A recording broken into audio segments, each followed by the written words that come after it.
God works in mysterious ways. Sometimes he heals. Sometimes he moves mountains. Sometimes there is no doubt that God is working.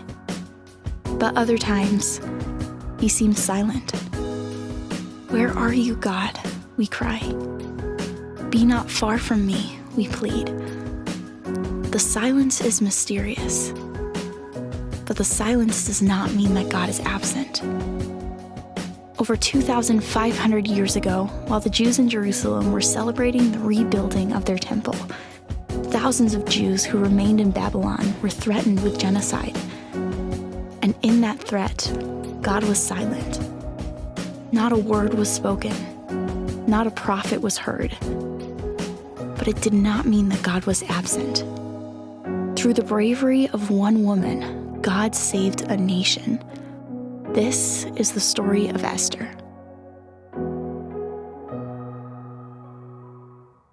So one of the things that I love about being a pastor is I get the chance to go to quite a few weddings.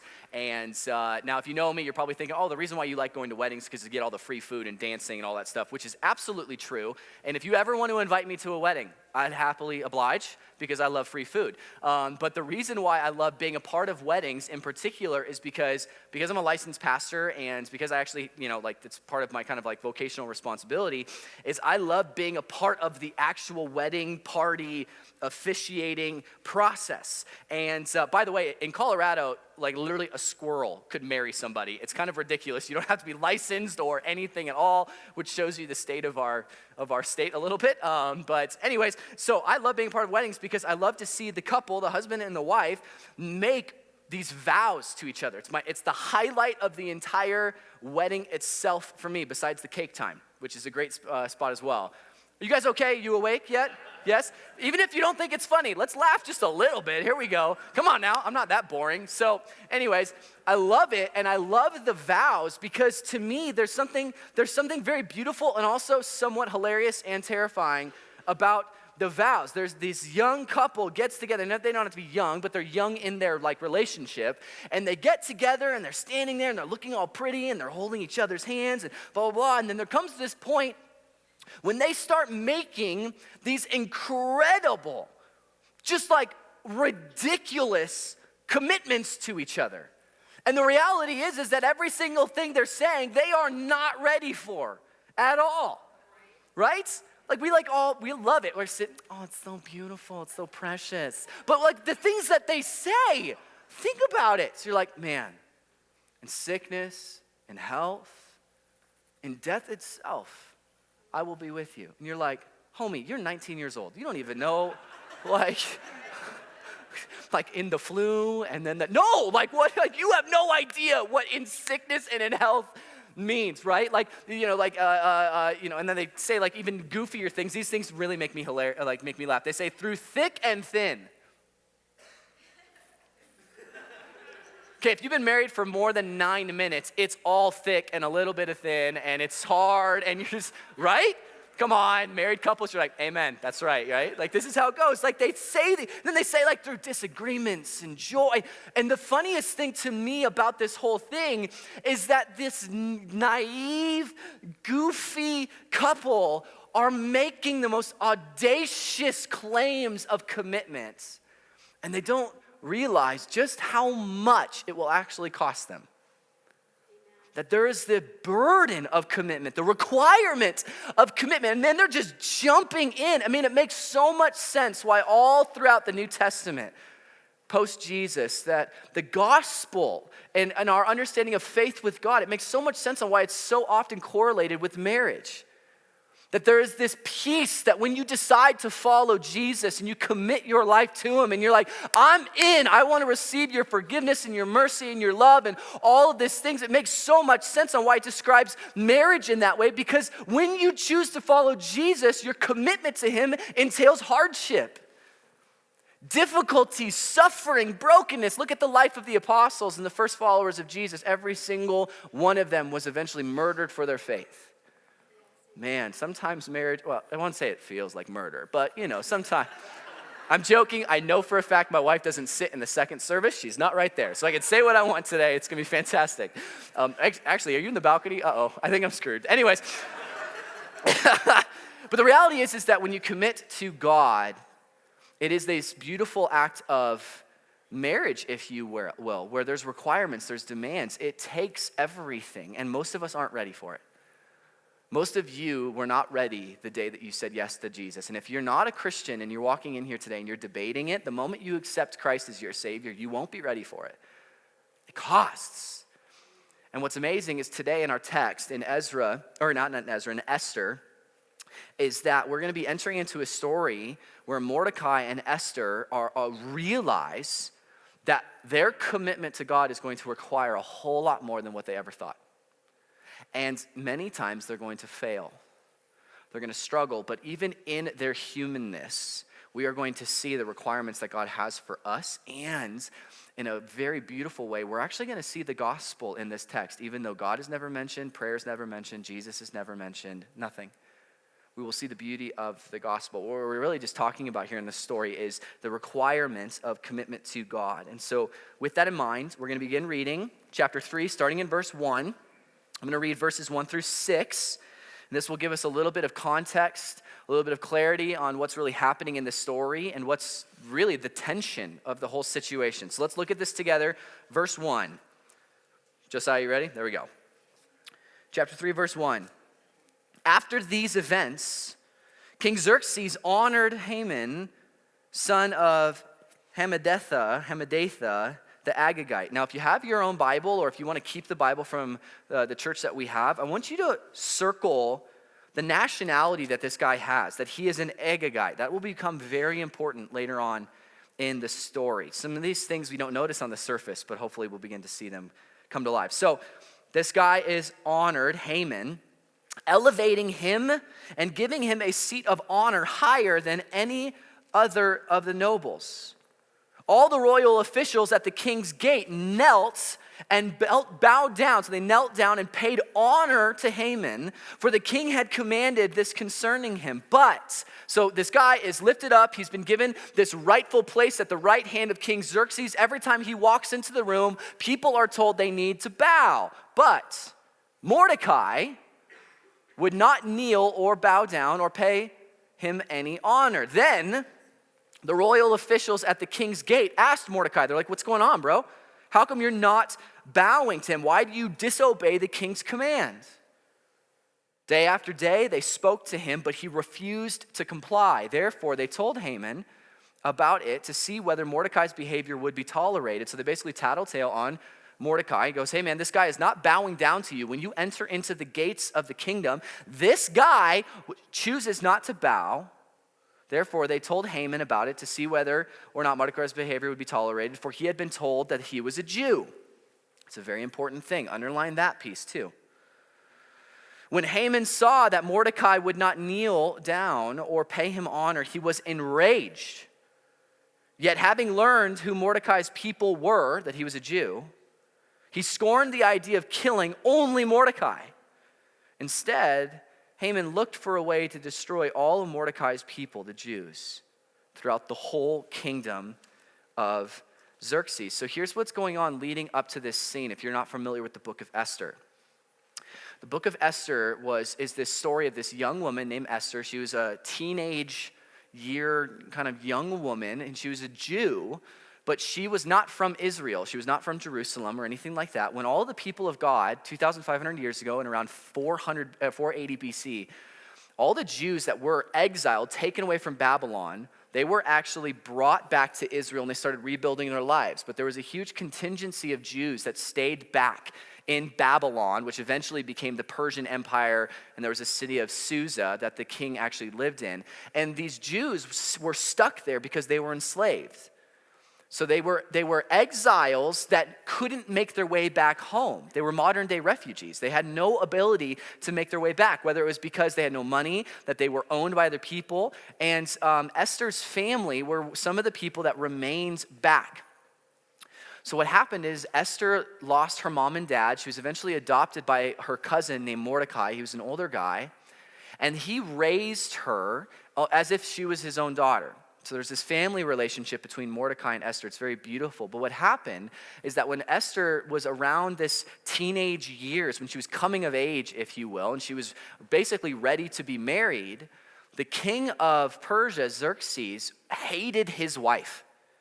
Hated the queen. She was defiant. She was challenging to him. You know, the king was a chauvinistic kind of dude, and she was like, no, man. She's like fighting for women's rights, and she was this, and she was in it. Well, the problem was that Xerxes didn't like that, so he deposed the queen, and he went to pick a new queen. And the way he did that is he had all of the young virgins that were beautiful in his entire kingdom, brought them into his kingdom, and what we don't often see in the text is that these young women would have just been lined up for him to have sex with. And he picks the one that he loves the best, Esther. She becomes queen. Now, this is a horrible story in of itself. Esther is forced into the kingdom of a foreign king. This king hates the Jews. She's a Jewish girl. She has to keep her identity a secret this entire time. It's a horrible situation. And where we ended last week, right at the end of chapter 2, is that as Queen Esther was living as the queen, Mordecai, her cousin, was kind of brought up along the ranks with her. So he wasn't just some random friend of hers or, brother-in-law or whatnot. She actually petitioned the king to let him be a part of the king's leadership. So he was sitting at the king's gates one day, found out that a whole bunch of people wanted to kill the king. He told the queen, they saved the king's life. And if you guys remember last week, I told you there's something very important in that scene.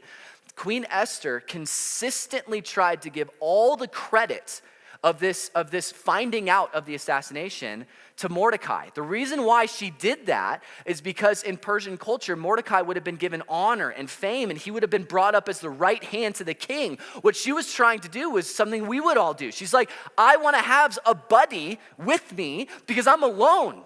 Like, I'm in the midst of this broken situation. I want to know I've got someone who's on my side. But the amazing thing is that what we just discovered in verse 1 of chapter 3 is that the honor and fame and glory that should have gone to Mordecai ends up going to this random dude named Haman. And it causes tension. Did you see that? Look back at verse 1 again.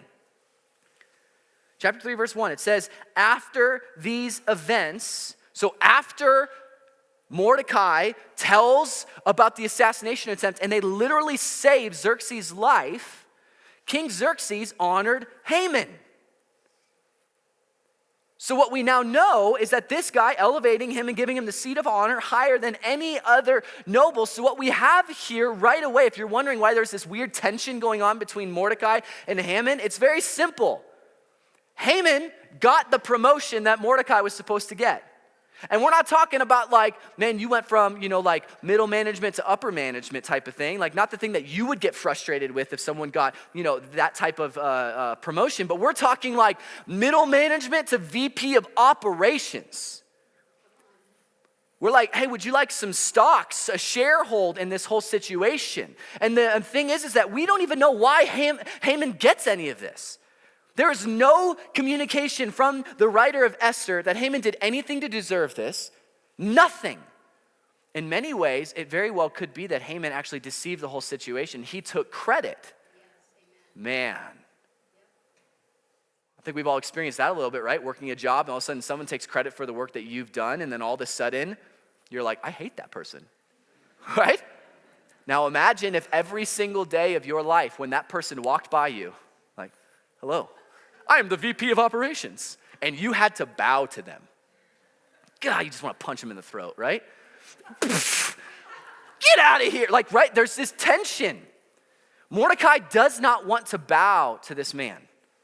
So everybody starts asking him, why aren't you bowing? What's going on? What's the details here? All of a sudden, they find out that he's a Jew. Now, if you're asking the question, because at the very end of this, we realize that Haman's kind of a psycho, right?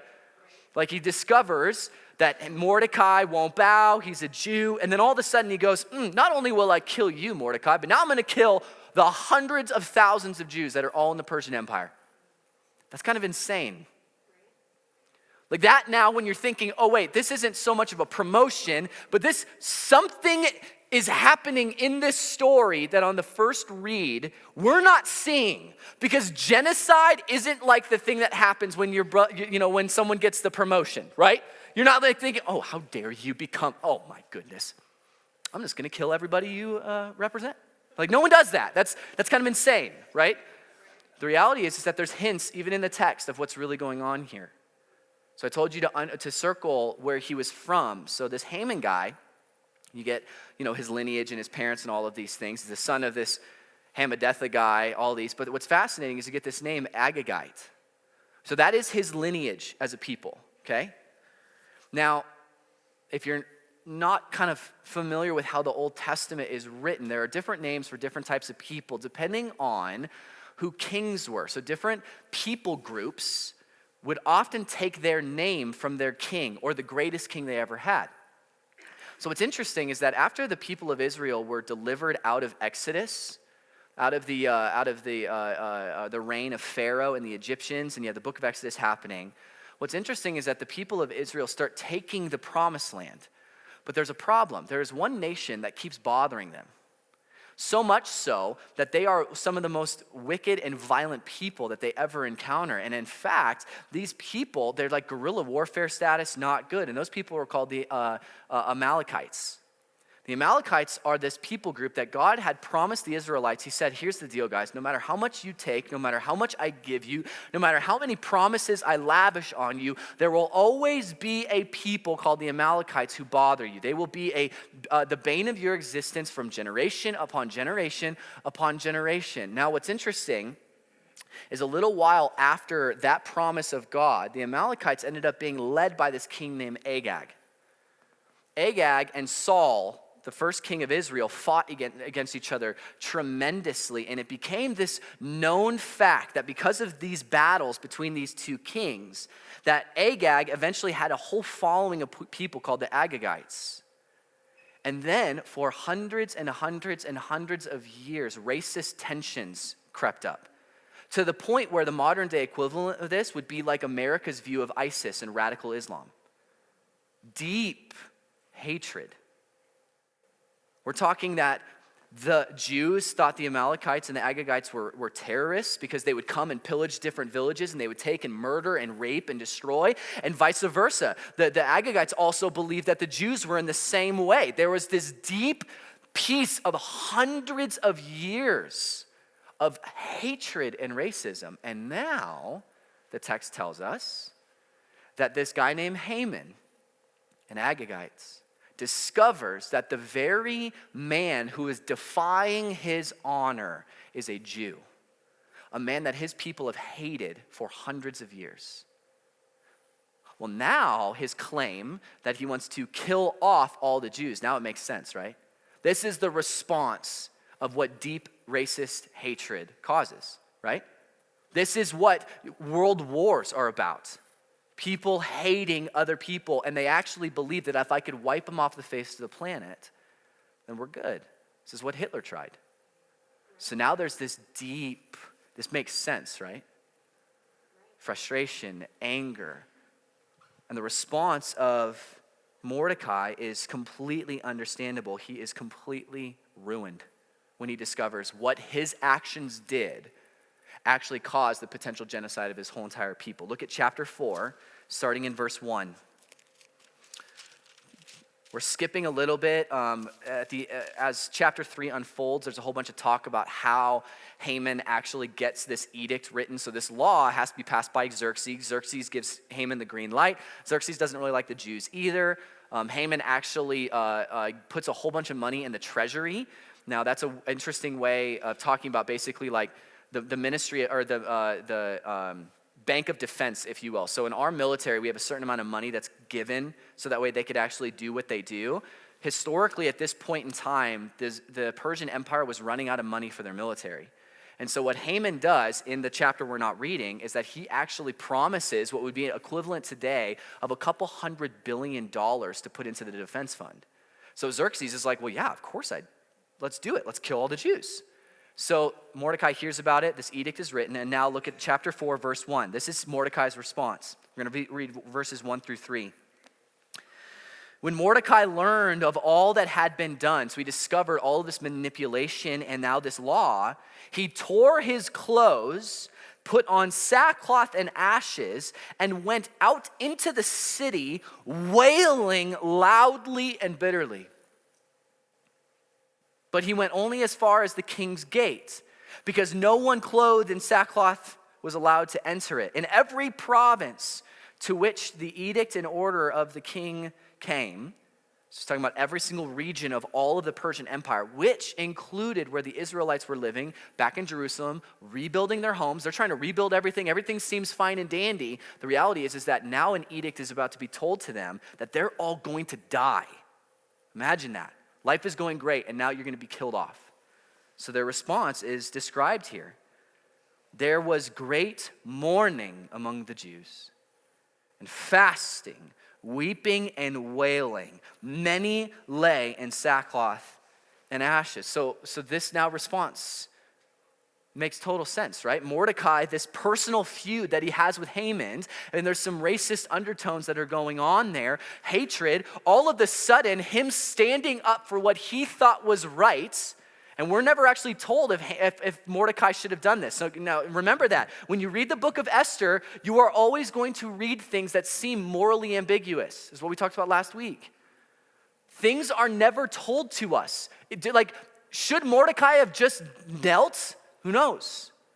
We're never told. But all that he knows now is that his decisions have caused the potential genocide of every single person he loves.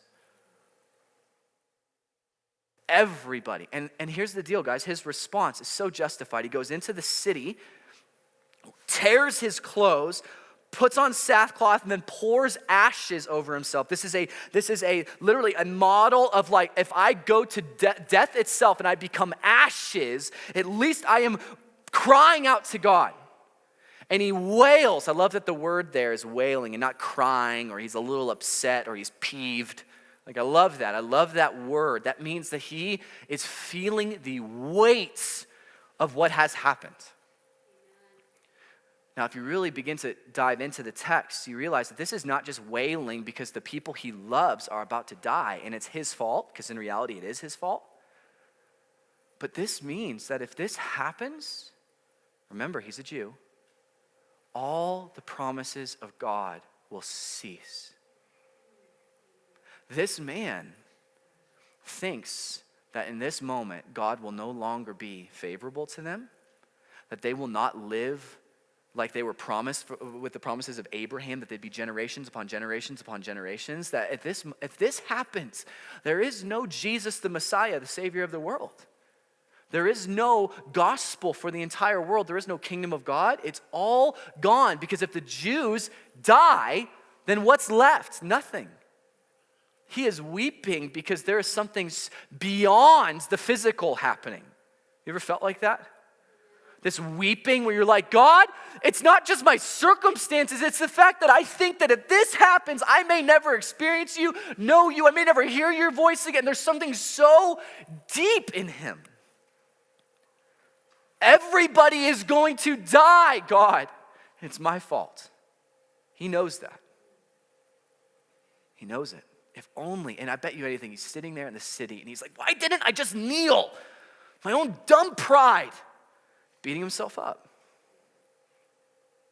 But the question you have to ask is, where is Esther? Right? Okay, all of the Jews are about to die. She's a Jew. Where you at, queen? Well, she's just hanging out. She literally has no idea what's going on. Look at verse 4 here. I'm going to read verse 4 all the way through the end of the chapter. When Esther's eunuchs and female attendants came and told her about Mordecai, she was in great distress. So she's just hanging out. And all of a sudden, her attendants, the people that do stuff for her, get her dressed, make her happy, give her food, they hear and they see her cousin, a guy that they all know is her cousin. He's up in the higher ranks of the Persian government. They go, Esther, Mordecai's going crazy. Screaming, wailing. We have no idea what's happening. What's going on?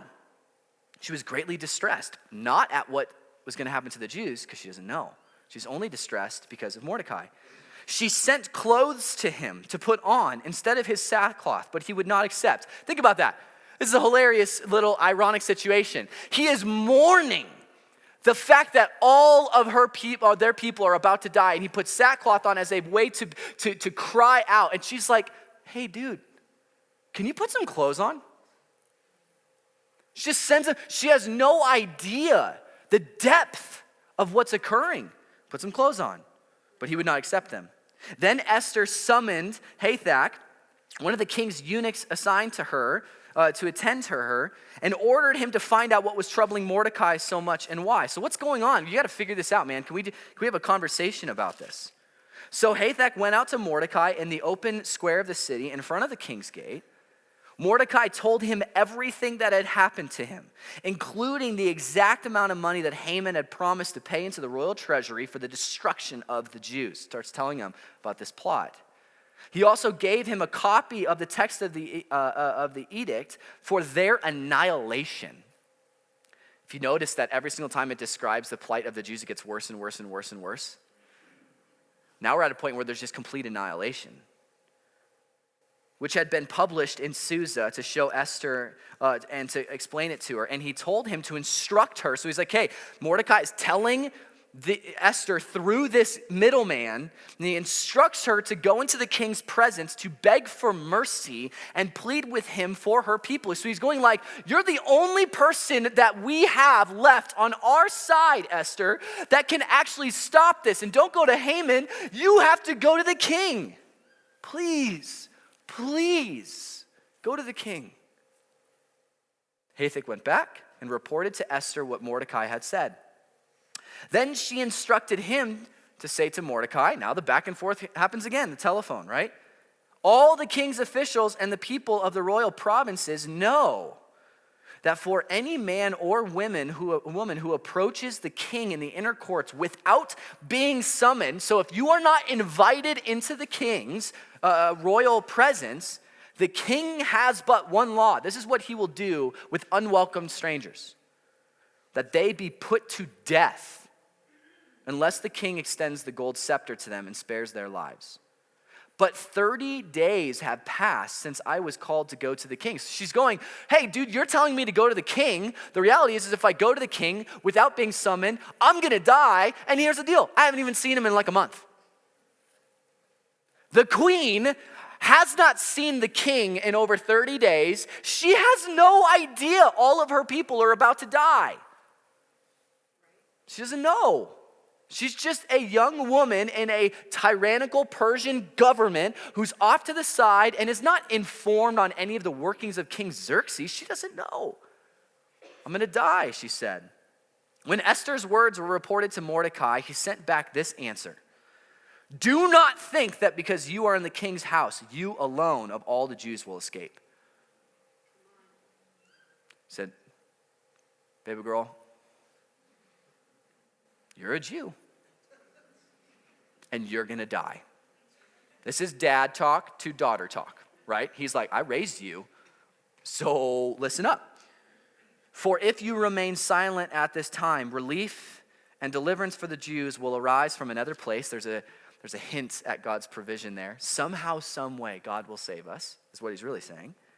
But you, Esther, and your father's family will perish.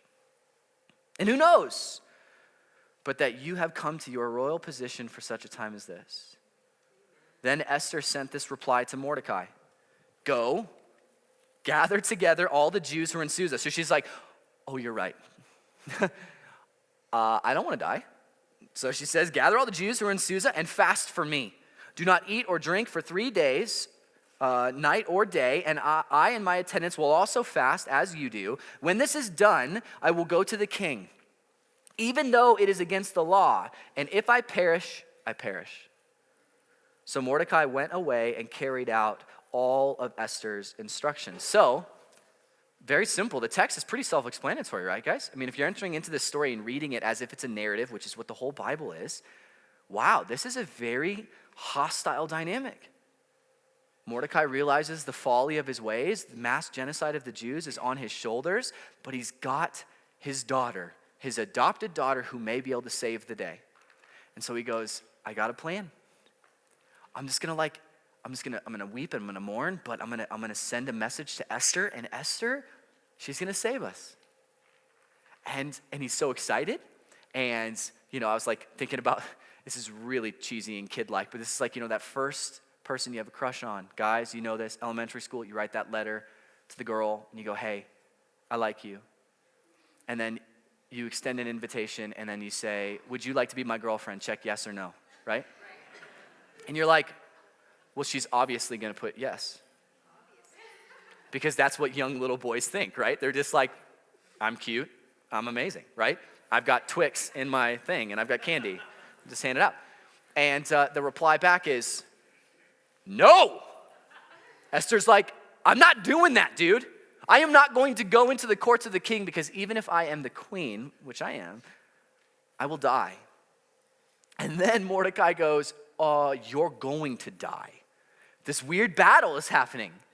This is an interesting situation. She goes, I don't want to do it. Oh, but you better because you're going to die. And all these things. And what's so interesting is that when you read this, like if you grew up in the church and you grew up reading Esther and you grew up with VeggieTales, we all read this and we just rose-colored glasses it, right? We're like, oh, it's so great. For such a time as this, Esther? Yeah. And we're like, it's so encouraging. Here's the deal.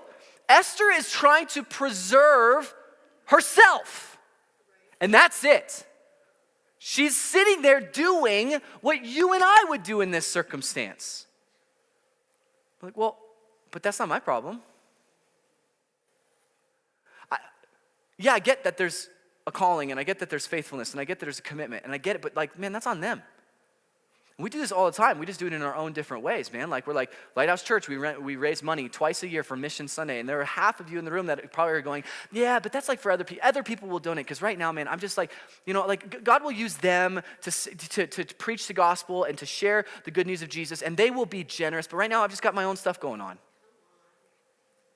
No, my coworkers will share the gospel with my boss because right now, I'm just in a tough spot, man. If I lose my job, we all do this.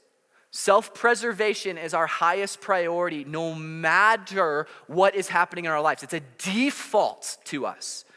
Esther is no saint, guys. No matter how much VeggieTales tries to tell you it, no matter how many songs she sings in that thing, which by the way, Esther never sings a song about God in the book of Esther. Just letting you know that. I have to keep telling my children. I'm like, VeggieTales is not true. And they're like, why, Daddy? And I'm like, I'll tell you in 10 years. It's fine. But this is not a good situation. Mordecai is being sketchy. He's doing very strange things. Esther is also in a point where she is being selfish.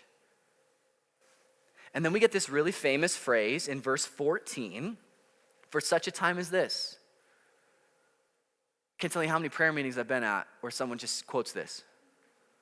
Lord, I know that you have called us for such a time as this. Always Southern accent. I don't know why that is. Always. By the way, if you're from Texas, I love you. Just don't pray like that. Like, Lord Jesus. What are we doing here? But we do, and you go to Mardell's, and I always pick on Mardell's. I'm sorry, Mardell's. But every coffee mug, for such a time as this. And we think that this statement from Mordecai is actually a statement of inspiration for Esther, and it is not. It is a statement of conviction. There is a difference between inspiration and conviction. Conviction should inspire you, but for all the right reasons. Guys, she is being disobedient. She is choosing to not be faithful to save the promised people of God. She is all introspective. If you want to put this into your life, if you actually want to take this coffee cup verse and go, I'm going to apply that, and you want to actually be historically correct, exegetically correct, and you're actually going, I'm going to use this in context, apply this text when you are deliberately choosing to not obey the words of God in your life. When he has placed you in a position of authority and you defy all of his calling upon you, where you're a business owner or you're in a position of management or you have some role and responsibility in your life and you know for a fact that God is telling you to do something and you're choosing not to, allow this text to wreck you. Because you have been put there for such a time as this to get off the couch and do something with your faith. Not, I'm feeling really great for such a time as this. Sipping on my French press coffee, right? That's not what this is. This is not an Instagrammable thing.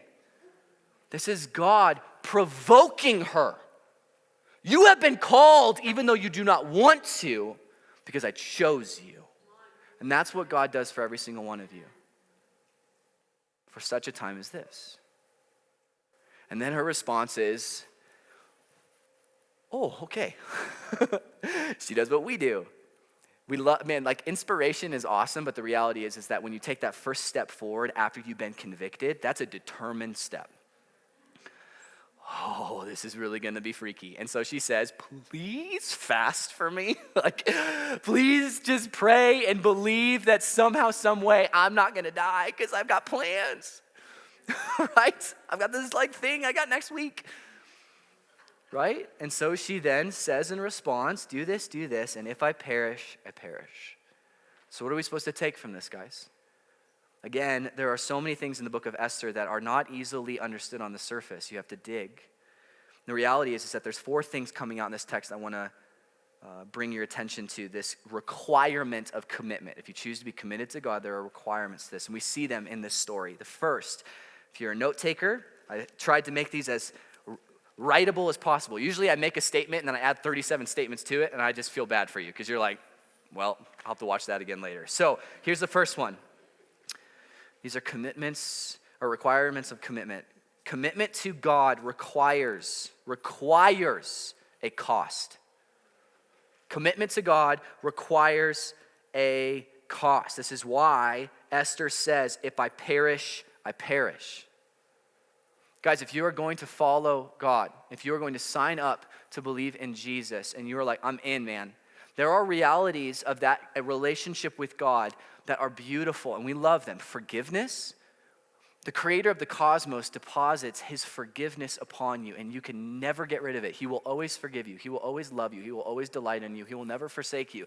That is beautiful. And yet, when he says, commit to me, and you say yes, he goes, now here's the deal. Here is the cross that I bore, and you will bear it with me. Paul says that he has a thorn in his flesh in the New Testament, and he talks about it all the time as about something that he will probably never have removed from him. We don't know if it's a physical injury or if it's a demonic spirit influencing him, but all he says is it's this thorn. You ever had hiking boots, and then, I don't hike, but I have boots. I don't use them, but you ever had that little thing in there, and every time you stepped, it just poked you? Oh. Paul says, I've got one of those in my life, and it never goes away, and it pokes me, and it pokes me, and it pokes me, and it pokes me, and the whole purpose of it is to humble me before God, because this is the cost of following him. Every single follower of Jesus, the original disciples that became the apostles, the ones who saw Jesus resurrected from the grave, every one of them, according to church history, was murdered for their faith. They understood the cost. They lost their lives because they believed that Jesus Christ was the Messiah, the Savior, the only good news giver in the entire world. And Esther sits here and she says, if I perish, I perish. The reality is, guys, is that when you choose and you say, I am committed to you, God, every ounce of your life is now a requirement of God. And all the areas that you don't want him to own. The moment you say yes to Jesus, he owns all of your money. And he already used to own it, but you were just arrogant and didn't believe it. But he owns it, which means, and I know we don't like to hear that you're at church, oh, now they're going to talk about money. No, I'm not going to be hey, give all your money to Lighthouse Church. Yeah, sure, we'd use it, and we'd love to do things with it, but the reality is that there's so much more beyond the local church of what God, when he owns you, and you have your commitment to him, that he wants you to give away. Calling you to give this shirt off your back to someone in need. The fact that so many of us don't even process our homes. Spare bedrooms, when you believe in Jesus, become opportunities to house the needy. Well, wait, what are you talking about? I paid for that house. Did you? With the job that God gave you? Wait, I don't know if I can give to that missionary because, man, I've got struggling bills right now. Really? The job that God gave you is more than enough for you to actually have a savings account and go on a Disney cruise every 2 years, but you can't give enough money to support missionaries in Africa or in Asia or in China or He owns all of it. And we don't like it because when we think of the cost, we think of this esoteric, weird version of Christianity where you might die for your faith. But when God, in American Christianity, he's just poking us going, what about your money? What about your time? Are you giving time? Are you sacrificing your time? What about your grace? Are you willing to give up this costly thing in your life called grace and forgiveness? And are you willing to lavish it out on people time and time and time again? To be forgiving? To be merciful? Guys, it costs you everything. Can you say, when you're thinking about the next step in your life with God, can you actually say with a whole heart, if I perish, I perish? So many of us are like, man, I don't know.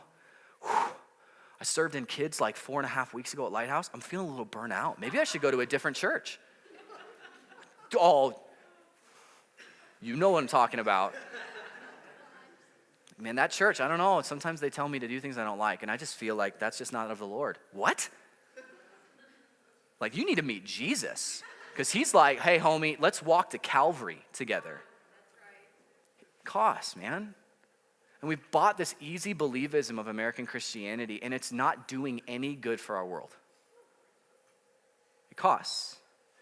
Second thing, commitment to God requires humility. Requires humility. Mordecai had to realize that he was a buffoon. He made a horrible mistake. And he weeps and he laments and he realizes what he did and he tries to fix it, but he realizes that his own pride caused this. I will not bow. Maybe you should have. I don't know. Humbling. Esther realizes that the position that she is placed in is not for her benefit, but for the benefit of all those who desperately need her.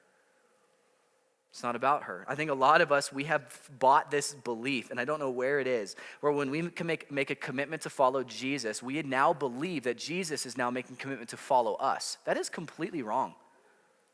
When you follow Jesus, you sign up to follow him, not him follow you. You're going, man, you're going this way, Jesus? I'm going with you. Every step. Oh, that's your first step. Really? Because we think, oh, I'm going to follow Jesus, which means I'm going to like read my Bible, and I'm going to pray, and then I'm going to post it on Instagram. That's not following Jesus. It is, I'm going to follow you. I'm going to take steps towards you. I'm going to be convicted. I am not going to believe that I am the captain of the divine football team of Jesus Christ, but I am just a contributor in the way of his kingdom, and I am going. And that very first step may actually be the very thing that ruins me, but it's worth it. Jesus is not following you. You're following him. And it means that you have to humbly admit that you are not as amazing as you thought you were. Jesus delights in you and he loves you and he cherishes you, but you are not greater than the person sitting next to you. They are just as worthy and valuable as you are, image bearers of God himself.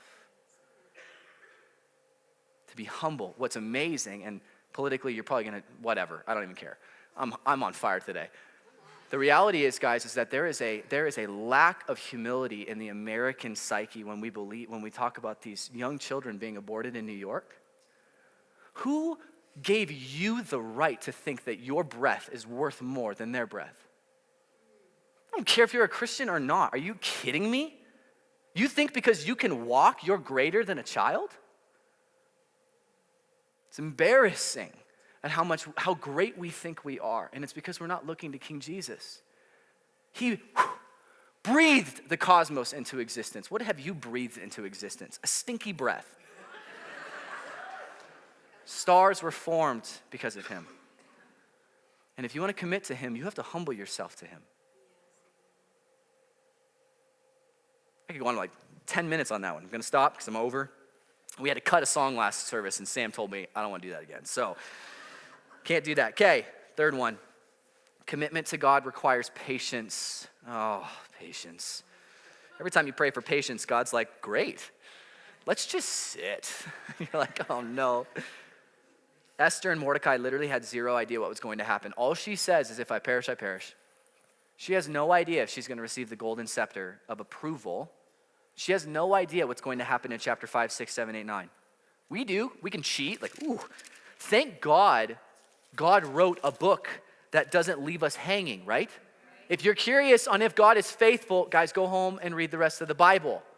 Okay? This is why you don't just learn from me your Bible intake. Go home, read it. You'll see the whole story of God's faithfulness. But the reality is that they're taught patience in this moment. And I don't know about you, but every single time I pray to God for something, and I'm a journaler, that's usually how I pray. I listen to worship music and I write. I always assume that the thing that I wrote on page 1 will be resolved the moment I do this. Page 2. And it's like 7.5 minutes after I prayed for it. God, please help me overcome this sin, deficiency, and brokenness in my life. Holiness! And I'm like, oh wait, no, that's not how this works. Patience, long-suffering. God, help me with my finances, please. I want to be a generous person, but I'm struggling with money. Let me log into my first bank account. Oh, I'm still in debt. Dang it. Man. And God just loves to work patience into us, right? Terrifying thing to pray for. There's a lot of terrifying things that you can pray for with God. God, give me a heart that you have. Oh no. Help me love people the way that you love them. Oh no. God, give me patience. I'm done. I give up. I'm done. I renounce my faith. I can't do this anymore. We make jokes of that, but the reality is a lot of us do that 20 years down the road. We've been praying for the exact same thing, and now we believe the lie that God doesn't care about us, and so we choose to deconvert. It's that we were told over and over again that God's a vending machine, and he's not. God is patient, and his patience may not come to fruition until you see him in heaven. Are you okay with that? Fourth, God's commitment to us should inspire our commitment to him. The temptation in every single one of us is that if we want to be committed to God, then all of a sudden we start doing a lot. We fall into legalism. I need to earn. I need to experience God's favor. I need to be committed because I'm told to be committed. If you're a number 1 on the Enneagram, you know exactly what I'm talking about. Like, this is a line. This is how you guys take the test. You'll understand what I just said. But the reality is that your commitment to God, the only reason why you should be committed to him is because of the gospel, the commitment that Christ made to you. I love how Paul actually says in the New Testament, he says that while we were enemies with God, Christ died for us. His commitment was to die for people that hate him, you and me. And if that's what spurs you on, that means every time you fail in your commitments, you realize that Jesus is way more committed to you, and he sees your failure, and he loves you in the midst of it. That when you suffer in the midst of it, you know that Christ suffered for you, and he has gone through what you have gone through, and he is a high priest who understands and resonates with your brokenness, and he's there for you. The gospel of Jesus Christ should be the influencer to your behavior, not the other way around.